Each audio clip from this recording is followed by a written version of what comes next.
വിപ്ലവം വന്നപ്പോൾ നമ്മളൊക്കെ വളരെ കൗതുകത്തോടെ അത് നോക്കിക്കണ്ട ആൾക്കാരാണ്. ജനാധിപത്യത്തിൻ്റെ സകല സാധ്യതകളും അതേപോലെ തന്നെ അതിൻ്റെ പരിമിതികളെല്ലാം തന്നെ അതിലുണ്ടായിരുന്നു. വിപ്ലവം എന്ന് പറഞ്ഞാൽ വിപ്ലവ് കുമാറാണ് അടുത്ത മുഖ്യമന്ത്രിയായി വന്നത്. അപ്പോൾ അദ്ദേഹം വന്നപ്പോൾ ഒരു താരതമ്യ ചെറുപ്പക്കാരനായ അദ്ദേഹം വന്നപ്പോൾ ഒരുപാട് പ്രതീക്ഷകൾ ഉണ്ടായിരുന്നു.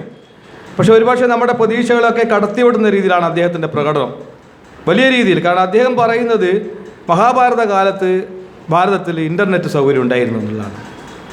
അപ്പോൾ അതേപോലെ തുടർച്ചയായ പ്രസ്താവനകളുടെ മാധ്യമങ്ങൾക്ക് വിരുന്നൊരുക്കിയതിലൂടെ വിവാദങ്ങളുടെ തോഴനായി മാറി അദ്ദേഹത്തെ കേന്ദ്രം വിളിപ്പിച്ചിരിക്കുകയാണ്. ഡൽഹിയിലേക്ക് വിളിപ്പിച്ച കേന്ദ്രന്മാർ എങ്ങനെയുള്ള ആൾക്കാരായിരുന്നു?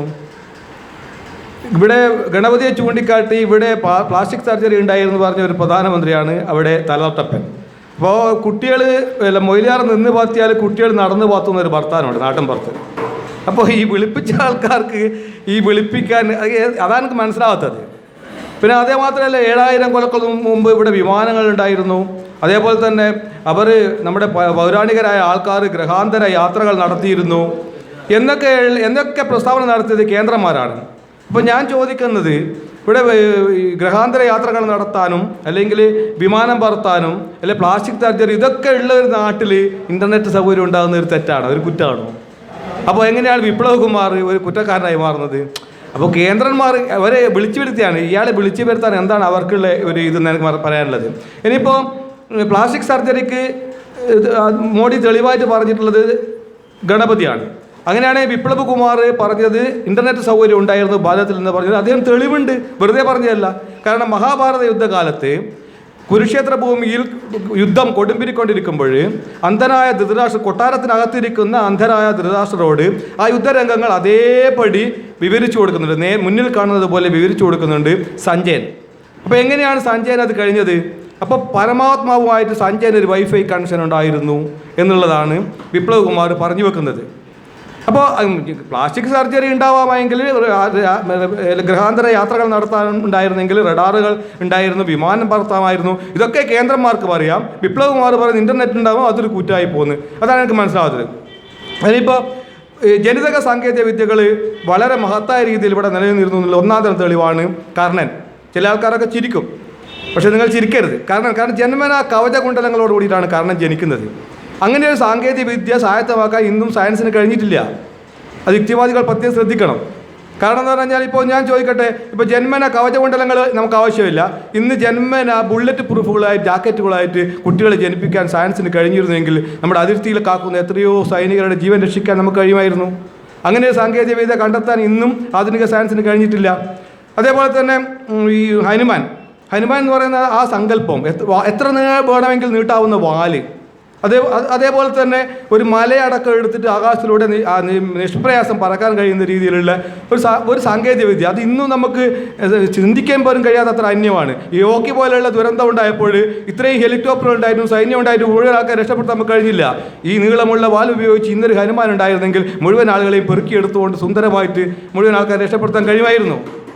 അപ്പോൾ ഇന്നും നമുക്ക് ഈ ആധുനിക സയൻസിൻ്റെ ഈ ഒരു സാധ്യതകൾ ഈ ഒരു കാലത്ത് പോലും പൗരാണികമായ ആ നേട്ടങ്ങൾക്കൊപ്പം എത്താൻ നമുക്ക് കഴിഞ്ഞിട്ടില്ല എന്നതാണ്. അതേപോലെ തന്നെ നമുക്കറിയാം, ഈ കടലോര ഭിത്തികൾ നിർമ്മിക്കാനും മലകളൊക്കെ പൊട്ടിച്ച് ആയിരക്കണക്കിന് ടിപ്പറുകൾ ഇങ്ങനെ പരക്കം പാഞ്ഞുകൊണ്ടിരിക്കുകയാണ്. അതുണ്ടാക്കുന്ന അന്തരീക്ഷ മലിനീകരണം എത്രയാണ്? ഈ ടിപ്പറുകൾ ഉണ്ടാക്കുന്ന അപകടം എത്രയാണ്? അപ്പോൾ അത് എത്രയോ വർഷങ്ങളോളം എടുത്തിട്ടാണ് ഈ മലകൾ കടപ്പുറത്തെത്തിക്കുന്നത്. ഹനുമാനെ പോലെ ഒരാൾ ഇന്നുണ്ടായിരുന്നെങ്കിൽ നിഷ്പ്രയാസം മല തൂക്കിയെടുത്ത് അങ്ങനെ തന്നെ ട്രാഫിക് ബ്ലോക്കൊന്നും ഉണ്ടാക്കാതെ നേരെ കടൽപ്പുറത്തേക്ക് എത്തിക്കാനുള്ള ആ ഒരു സാങ്കേതിക വിദ്യ ഇന്ന് നമുക്ക് ലഭിക്കുമായിരുന്നു. അപ്പോൾ അതൊക്കെ നമ്മൾ മനസ്സിലാക്കേണ്ടതുണ്ട്. പഴയതിനെയൊക്കെ പുച്ഛിക്കുന്ന ആൾക്കാർ മനസ്സിലാക്കേണ്ടത്, അന്ന് ചക്രായുധം എന്ന് പറയുന്നൊരു ആയുധം ഉണ്ടായിരുന്നു. കൈവിട്ട് കഴിഞ്ഞാൽ ആ ലക്ഷ്യം പൂർത്തിയാക്കി തിരിച്ച് കയ്യിൽ തന്നെ വരും. അത് നമുക്ക് സ്വപ്നം കാണാൻ പറ്റുമോ? അതേപോലെ തന്നെ അമ്പൊഴിയാത്ത ആവനാഴികൾ, അതായത് ഒരു അമ്പ് എഴുതി വിട്ട് കഴിഞ്ഞാൽ അതിൻ്റെ ലക്ഷ്യം പൂർത്തിയായി കഴിഞ്ഞ് അല്ലെങ്കിൽ ആ ശത്രുവിനെ നിഗ്രഹിച്ചു കഴിഞ്ഞ് ആ അമ്പ് തിരിച്ച് വീണ്ടും ആവനാഴിയിൽ വന്ന് നിൽക്കുമായിരുന്നു. എത്ര മഹത്തായ ആശയമാണത്! ഇന്ന് അതേപോലെയുള്ള വെടിയുണ്ടകൾ ഇട്ട് പാഴാക്കിപ്പോകുന്ന വെടിയുണ്ടകളൊക്കെ തിരിച്ച് ശത്രുവിനെ നിഗ്രഹിച്ച് തിരിച്ച് ആ ശത്രുവിൻ്റെ അല്ലെങ്കിൽ വെടിവെക്കുന്ന ആൾക്കാരുടെ കയ്യിലേക്ക് വന്നിരുന്നെങ്കിൽ ഇന്ന് എത്രയോ വെടിയുണ്ടകൾ നമുക്ക് ലാഭിക്കാമായിരുന്നു. അതേപോലെ തന്നെ ഏത് കളിക്കാർ നോക്കിക്കഴിഞ്ഞാലും പരിണാമശാസ്ത്രം നമ്മൾ പുരാണങ്ങളിലേക്ക്, നമ്മൾ ദശാവതാരങ്ങളിലേക്ക് നോക്കൂ. ഇപ്പം ജീവൻ ഉത്ഭവിച്ചത് വെള്ളത്തിലാണ്, കടലിലാണെന്ന് സയൻസ് പറയുന്നു. സയൻസ് പറയാൻ തുടങ്ങിയിട്ട് അടുത്ത കാലത്താണ്. പക്ഷേ നമ്മളെ ദശാവതാരങ്ങൾ കഥകൾ നിങ്ങൾ നോക്കൂ. മത്സ്യം, ആദ്യത്തെ അവതാരം മത്സ്യമല്ലേ? മത്സ്യാവതാരം എവിടെയാണ്? വെള്ളത്തിലായിരുന്നു. പിന്നെ കൂർമ്മം, ആമ, കരയിലും വെള്ളത്തിലും ജീവിക്കാം. പരിണാമത്തിൻ്റെ വ്യത്യസ്ത ഘട്ടങ്ങൾ നമുക്ക് മഹത്തായി അവിടെ കാണാൻ പറ്റില്ലേ? പിന്നെ വരാഹം, പന്നി, കരയിലേക്ക് ജീവിക്കുന്നു. വാമനൻ, കുട്ടി മനുഷ്യൻ. പിന്നെ പരശുരാമൻ, ശ്രീരാമൻ, അങ്ങനെ പരിണാമത്തിൻ്റെ വ്യത്യസ്ത ഘട്ടങ്ങൾ വളരെ മനോഹരമായി വിവരിച്ചു വെച്ചിരിക്കുന്ന പൗരാണികമായിട്ടുള്ള നമ്മുടെ ദശാവതാര കഥകൾ നമുക്ക് മുമ്പിലില്ലേ? അതേപോലെ തന്നെ ടെസ്റ്റ് ട്യൂബ് ശിശു, ഗാന്ധാരി പ്രസവിച്ചത് ഒരു മാംസപിണ്ഡത്തെയായിരുന്നു. അന്നത്തെ കോണക, അല്ലെങ്കിൽ അങ്ങനെ പറയുന്നവർ ക്ഷമിക്കുക, അന്നത്തെ ഈ ത്രികാലജ്ഞാനികളായിട്ടുള്ള ഋഷീശ്വരന്മാർ ഈ മാംസപിണ്ഡത്തെ വെട്ടിമുറിച്ച് 100 പീസുകളാക്കി 100 പാത്രങ്ങളിൽ നിക്ഷേപിച്ചു. ബാക്കിയൊക്കെ ഭാര്യയെടുത്ത് ഒന്ന് വേസ്റ്റുകളൊക്കെ ഒന്ന് വേറൊന്ന് നിക്ഷേപിച്ചു. അതാണ് പെണ്ണായി വന്നത്. പെണ്ണ് ഇന്നും വേസ്റ്റ് തന്നെയാണ്. അപ്പോൾ അങ്ങനെയാണ് കാഴ്ചപ്പാട്. അപ്പോൾ അങ്ങ് മഹത്തായ ആ ഒരു ടെസ്റ്റ് ട്യൂബ് ശിശുവിൻ്റെ സാങ്കേതിക വിദ്യ ആ കാലത്ത് ഇവിടെ ഉണ്ടായിരുന്നു.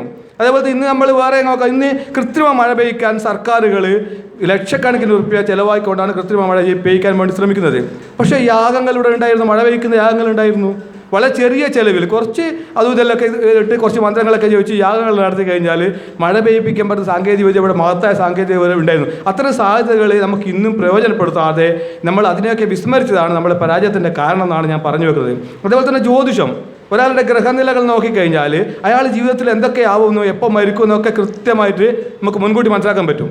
അപ്പോൾ നേരത്തെ തട്ടിപ്പോകുന്നവരാണെങ്കിൽ വലിയ പൈസയുടെ പോളിസി എടുത്തു വെക്കാം. മനോജൻ ശ്രദ്ധിക്കണം അത്. അപ്പോൾ അത് നമുക്ക് വലിയ സാധ്യതയാണ്. അതേപോലെ ഇയാൾ ഇന്ന് പഠിച്ചിട്ട് ഇയാൾ ഇന്നേ തൊഴിലെത്തും എന്നാണെങ്കിൽ അയാൾ ആ കോഴ്സിന് മാത്രം പഠിച്ചാൽ പോരെ. കുട്ടികളൊക്കെ എത്ര കോഴ്സിനാണ് ചേർന്ന് പഠിക്കുന്നത്. അപ്പോൾ ഓരോ കുട്ടിയും കൃത്യമായിട്ട് ഇന്നത് മാത്രം പഠിച്ചാൽ മതി, ആ രീതിയിൽ മാത്രം പഠിച്ചാൽ അയാൾ ഏത് സ്ഥാനത്ത് എത്തുന്നുള്ള നേരത്തെ പ്രവചിക്കുന്നുള്ള സ്ഥിതിക്ക് ഒരുപാട് നമുക്ക് പണം ലാഭിക്കാം, സമയം ലാഭിക്കാം. അപ്പോൾ അത്തരം മഹത്തായ സാങ്കേതിക വിദ്യകളൊക്കെ ഇവിടെ ഉണ്ടാക്കി വെച്ചിരുന്നു. പിന്നെ നമ്മൾ ഇതൊക്കെ പറയുമ്പോഴേ നമ്മൾ മനസ്സിലാക്കേണ്ട ഒരു കാര്യമുണ്ട്. നമ്മളെപ്പോഴും നമ്മളെ രാജ്യത്തിൻ്റെ പാരമ്പര്യത്തെ ഉയർത്തിപ്പിടിക്കണം എന്ന് പറഞ്ഞു കഴിഞ്ഞാൽ മഹത്തായ പാരമ്പര്യത്തെ എപ്പോഴും നമ്മൾ പർവ്വതീകരിച്ച് അല്ലെങ്കിൽ പൊന്തിച്ച് ഇങ്ങനെ പറയണം. അങ്ങനെ പറയുന്നവനാണ് യഥാർത്ഥ രാജ്യസ്നേഹി. ഇപ്പോൾ ഒരു ചെറിയൊരു കാര്യം പറയാം. ഇപ്പോൾ റഷ്യക്കാർ ഒരു പ്രാവശ്യം ഭൂമിയിലേക്ക് കുഴിച്ച് പോയപ്പോൾ അവർക്ക് ചെമ്പ് കമ്പി കിട്ടി, പഴയ ചെമ്പ് കമ്പി. ഉടനടി അവർ ചർച്ച ചെയ്ത് അവർ എടുത്ത നിഗമനം എന്ന് പറഞ്ഞാൽ അവരുടെ പൂർവികർ വാർത്താവിനിമയത്തിന് 5000 കൊല്ലങ്ങൾക്ക് മുമ്പ് തന്നെ വാർത്താവിനിമയത്തിന് ഈ കേബിൾ സംവിധാനം ഉപയോഗിച്ചിരുന്നു എന്നുള്ളതാണ് അവർ മനസ്സിലാക്കിയത്. അത് അവരുടെ രാജ്യസ്നേഹം കൊണ്ടാണ് അവർക്ക് അങ്ങനെ മനസ്സിലാക്കാൻ കഴിച്ചത്. അമേരിക്കക്കാർ അല്ലെങ്കിൽ ചൈനക്കാർ കുറിച്ച് നോക്കിയപ്പോൾ അവർക്ക് കിട്ടിയത് ഈ ഫൈബർ നാര് പോലെയുള്ള ഒരു സാധനമാണ് പഴയത്. അപ്പോൾ അവർ മനസ്സിലാക്കി പൗരാണികമായ കാലത്ത് തന്നെ ഒപ്റ്റിക്കൽ ഫൈബർ കേബിൾ ഉപയോഗിച്ചുകൊണ്ട് നമ്മുടെ പൂർവികന്മാർ വാർത്താവിനിമയം നടത്തിയിരുന്നു എന്നുള്ള അവർ കണ്ടെത്തി. നമ്മുടെ ഭാരതത്തിലുള്ള ആൾക്കാർ കുഴിച്ചപ്പോൾ ഒന്നും കണ്ടെത്താൻ പറ്റിയില്ല. അപ്പോൾ നിങ്ങൾ നിരാശരാവുകയല്ല വേണ്ടത്. അപ്പോൾ നമ്മൾ മനസ്സിലാക്കണം, നമ്മുടെ പൂർവികർ വാർത്താവിനിമയത്തിന് വേണ്ടിയിട്ട് അതായത് വയർലെസ് സംവിധാനങ്ങൾ ഉപയോഗിച്ചിരുന്നു. അപ്പോൾ ഇവരൊക്കെ വയറുകൾ ഉപയോഗിച്ചുകൊണ്ട് വാർത്താവിനിമയം നടത്തിയപ്പോൾ ഒന്നും കണ്ടാത്ത സ്ഥിതിക്ക് നമ്മൾ മനസ്സിലാക്കണം, നമ്മൾ വയർലെസ് സംവിധാനങ്ങൾ ഉപയോഗിച്ചുകൊണ്ട് വാർത്താവിനിമയം നടത്തിയിരുന്നു, അവരെക്കാട് കേവൽമാരാണ് എന്ന് നമ്മൾ മനസ്സിലാക്കുമ്പോഴാണ് നമ്മൾ രാജ്യസ്നേഹിയാകുന്നത്. അല്ലാതെ ഇതൊക്കെ കേൾക്കുമ്പോൾ നിങ്ങളുടെ ചുണ്ടിൽ വരുന്നത് ചിരിയാണെങ്കിൽ നിങ്ങൾ ആ ചിരി രാജ്യദ്രോഹിയുടെ ചിരിയാണ്. അത്തരം ആൾക്കാർക്ക് ഈ രാജ്യത്ത് ജീവിക്കാൻ അവകാശമുണ്ടോ എന്നുള്ള രീതിയിൽ വളരെ ആഴത്തിലുള്ള ചർച്ചകൾ നടന്നുകൊണ്ട് നിൽക്കുന്ന ഒരു കാലം കൂടിയാണിത്. അതുകൊണ്ട് എല്ലാത്തിനെയും പൊക്കി പറയുക, എല്ലാം ഇവിടെ ഉണ്ടായിരുന്നു, എല്ലാത്തിനും ഉത്തരം ഇവിടെ ഉണ്ടായിരുന്നു എന്ന് മാത്രം നിരന്തരം പറഞ്ഞു കൊടുക്കുക. എങ്കിൽ നിങ്ങൾക്ക് ഒരു രാജ്യസ്നേഹിയുടെ